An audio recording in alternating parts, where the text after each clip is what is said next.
First story is titled, Am I the a-hole for telling my kids what their grandfather did to me? I've been with my husband since high school, and his dad has always made me uncomfortable. Father-in-law adores, borderline worships his wife, and is very cold to everyone. I always thought the family dynamic was a bit weird, but everyone else was nice. Mother-in-law is questionable, but I love his siblings. I got pregnant right after high school and we needed financial help. Around the same time, mother-in-law was diagnosed with late-stage cancer and the prognosis was not great. Father-in-law was devastated. I mean, he pretty much stopped speaking to anyone but her. Mother-in-law has always been vain, and she had a nervous breakdown when she started losing her hair. They're well off, and she had the best wigs money could buy. I guarantee most people didn't know she was wearing wig, but it was very hard on her. I have a long blonde hair, as did she. Apparently my hair was triggering her, so father-in-law told me it had to go. I told him that was unfair. He told me I could cut it or be homeless. I agreed, and he took scissor and cut it off. I wasn't expecting him to just do it like that, and it looked terrible. That was 10 years ago. Mother-in-law did make it, though it was a long road. All of father-in-law's kids view him as a hero because he took such good care of her, but I still hold a lot of resentment. My kids are not allowed around them without me or my husband present. The kids are pretty indifferent to father-in-law but adore mother-in-law, and recently were questioning why they can't have sleepovers like their cousins do. I was honest about what he did and why I don't trust him. My kids ended up calling mother-in-law and father-in-law and confronting them. Mother-in-law made excuses and made it all about her. My 8-year-old daughter got very upset and said that she doesn't want to see them anymore. Mother-in-law swore at me, kids weren't present, and said that I poisoned them against her. I said that her own husband's actions did that. Mother-in-law isn't talking to me currently and accused me of making fun of her cancer. She always plays the victim when she is cornered, but for the most part, people are on my side.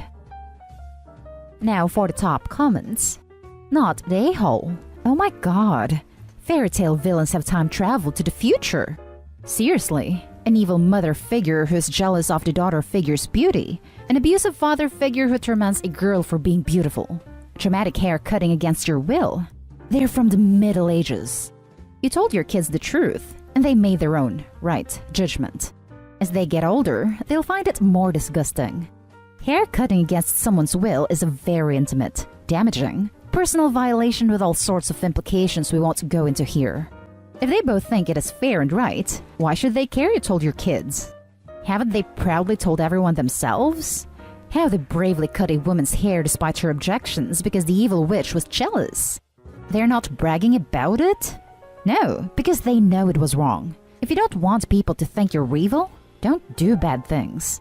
I'm so sorry you went through that. Congratulations on having the clarity and resolve to see them for what they are and to protect your kids from them. Don't give your kids any reason to think that's an appropriate way to act when you're jealous. Not the a-hole. Wow, what he did to you was horrible. He took away your autonomy and threatened to make you homeless if you didn't give it up. Honestly, you should go no contact. I would have if I could with just him, but mother-in-law didn't know. Her shock was very real when she heard what he did almost a year later. Info, there's lots of details missing here. So other than the single hair-cutting event, what is the rest of your relationship with them like? Has the inappropriateness of that incident ever been discussed with them since? Most importantly, where is your husband in all this? What was his response to his father cutting your hair? How does he feel about you telling your children this? He never had a great relationship with his dad. Father-in-law was kind of authoritarian, but he feels bad for punishing his mom. She 100% didn't know until almost a year after the fact. She can't act, and that was genuine shock. He wishes the kids could go over, but respects my decision. My relationship with mother-in-law is okay. Father-in-law ignores me for the most part, has always been a jerk to my husband for not working a white-collar job, and is okay with the kids but isn't a kid person in general. Now for the next story. Am I the a-hole for being upset enough at my wife for how she reacted to a house fire with our baby in the house that I left for a night with our baby? My wife and I have an 8-month-old. Last week, I was coming home from work, and just as I was coming up the driveway, she came running down the driveway barefoot. She saw me and yelled at me to call 911. There was a fire in the kitchen. I asked her where our daughter was because she wasn't with her, and she said she was inside and to call 911 fast. We live somewhere rural and response times are slow. I immediately was scared the house would go up with our daughter inside before the fire department came. I tried to run inside and she tried to stop me, yelling again and again that I couldn't go in. There was a fire. I went in. The way the house is laid out, you have to go through the kitchen to get to the hallway with the nursery. There was a grease fire in the stove in a pan, and the wall above the stove and the curtains nearby was catching. I put out the pan by putting a lid on, and then put out the wall and the curtains with a fire extinguisher. Then I immediately went to the nursery and got our daughter. Going back outside, my wife was gone. I soon found out she went down the road looking for a neighbor whose phone she could use.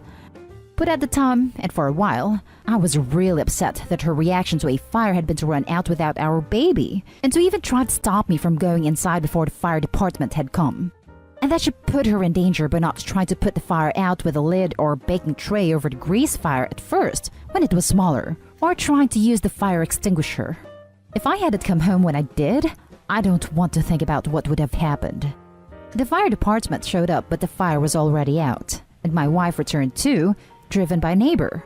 I was angry with her for the reasons I said, and she just totally clammed up.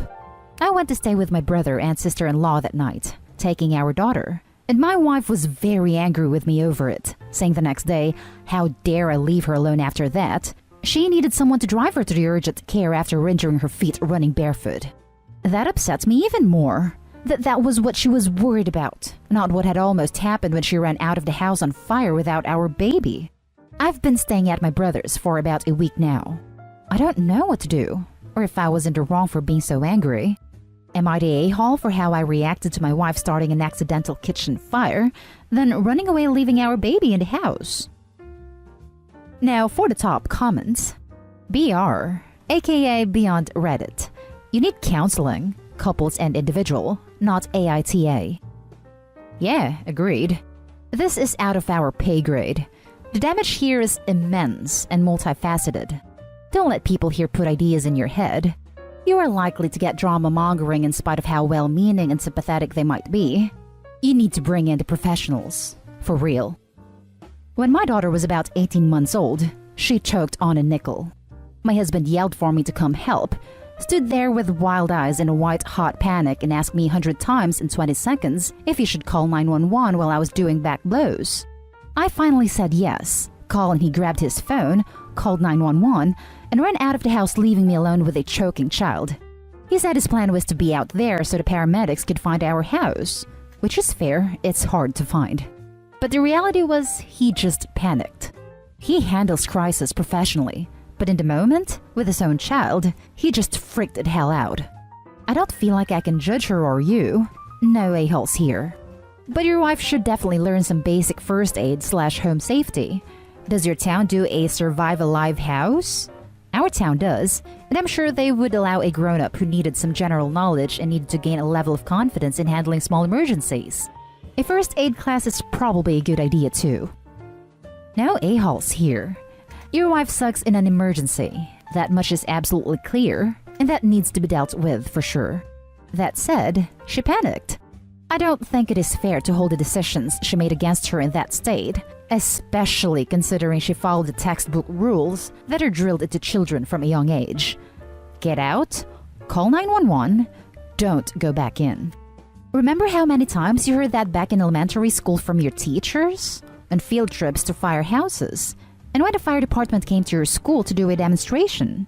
Unfortunately, they don't send out updates for that once we reach adulthood. That said, I completely understand your anger, feelings of betrayal and lost trust in your wife. This is something you both should seek counseling about.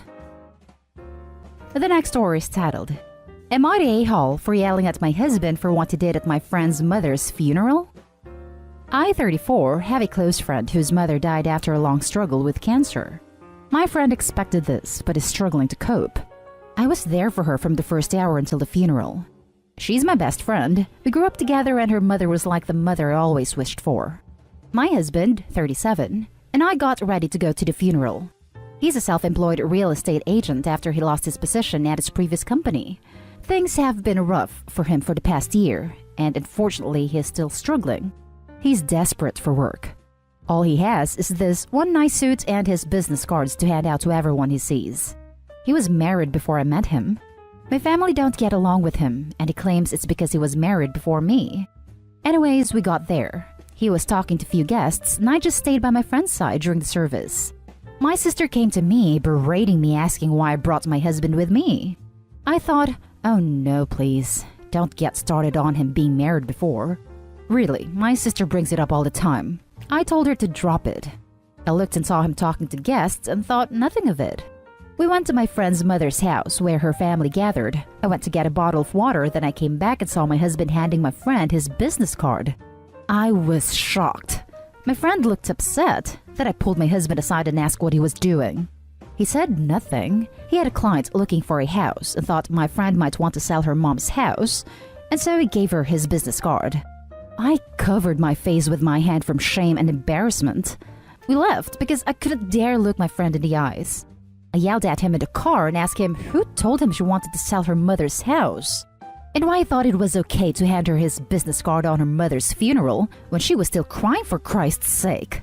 He kept saying it was just a question, but I told him that was inappropriate and just awful because pretty much every guest heard what he said to her. He said he was trying to make a living. I told him there were other ways like social media / creating a website or something. I got home and I tried to call my friend to apologize, but she didn't answer my calls. He still thinks he didn't do anything inappropriate and that I'm being harsh on him by yelling. Now for the top comments. Wow. Something tells me that there are reasons to not like your husband that are not related to him previously being married. He needs to read the room. Not an a-hole. His actions were incredibly out of line and callous. Yeah, can't really blame Opie's sister for not liking the husband after reading that. What an absolute heartless thing to do. At least wait until the body is cold before trying to make a buck off of this poor woman's loss. Not an a-hole. I'm a real estate agent, and you have to hand your cards out and network if you want to be successful. A funeral is not the freaking time to network, especially the property of the recently deceased. Not an a-hole. That is just hugely inappropriate and insensitive in that setting. You must be mortified. Edited to add, not only is it unbelievably insensitive to your friend, it is so widely understood to be in bad taste that he can probably cross anyone who saw him do it from his list of potential clients as well. Maybe that he'll understand. Your Reddit is right on the money. In the pursuit of one sale, he just torched his reputation with heaven knows how many people who witnessed him being such a crass and predatory bore. It's as though he took that scene from combining obituaries and real estate listings from When Harry Met Sally, literally. Now for the last story. Am I the a-hole for not trying harder to wake up my husband? My 24 female, husband 24 male, decided on one of his workdays to stay up all night drinking beer and talking one of his friends. I reminded him several times throughout the night that he had work and that he should go to bed, in which he responded that he would be fine. He finally crawled into bed 5 minutes before the alarm was supposed to go off, claiming that he was just going to rest for 5 minutes. The alarm goes off. I shake him, let him know that it went off, and proceeded to get him his clothes and pack his lunch like I always do. I bring him his clothes to find that he has fallen back asleep. I shake him hard enough to wake him up, telling him that it is time to go to work. He mumbles something, and I get up to take the dog out before I had to drive him to work. He can't drive. I come back in to find him still asleep. I shake him again to wake him back up. He wakes up long enough to look at me and then falls back asleep. So starts the repeated process of me shaking him waking up long enough to look at me, and him falling back asleep. I decide that shaking him isn't going to work, so I pull the covers off of him and drag him out of the bed, hoping this will wake him up, as by this time he is going to be late to work. He just mumbles and crawls back in bed. I give up and decide to give him a few minutes before trying again. I repeat the same process. Shake him, try to drag him out of bed, even take his hand to try and pull him up. No luck. This goes on literally for a couple hours. By this time, he is already late to work, which I have told him he was going to be multiple times, and he didn't listen. And it is getting to the point if I don't get him up, then I will also be late to work. I take an ice pack from the freezer and stick it on him. All this does is cause him to pull away and pull the blanket over top of him. I try this multiple more times, along with shaking him and once again trying to pull him out of bed. This also didn't work. I eventually gave up because he wasn't going to get his butt up and I was going to be late to work, so I just go and clock in. I work from home. He finally wakes up a couple hours later and demands why I didn't wake him up. I tell him I tried over and over to wake him up and he wouldn't wake up. He gets pissed off and tells me I didn't try hard enough. When I told him I even tried to drag him out of bed, he called me a liar and said that if he loses his job, then it would be my fault. Am I the a-hole for not trying harder to wake him up for work? How much harder could you have tried? I can't believe you tried as hard as you did. But what a huge red flag that he chooses to stay up all night drinking and then blames you when he can't wake up for work. Opie, you shouldn't be here. You shouldn't be questioning if you're the a-hole.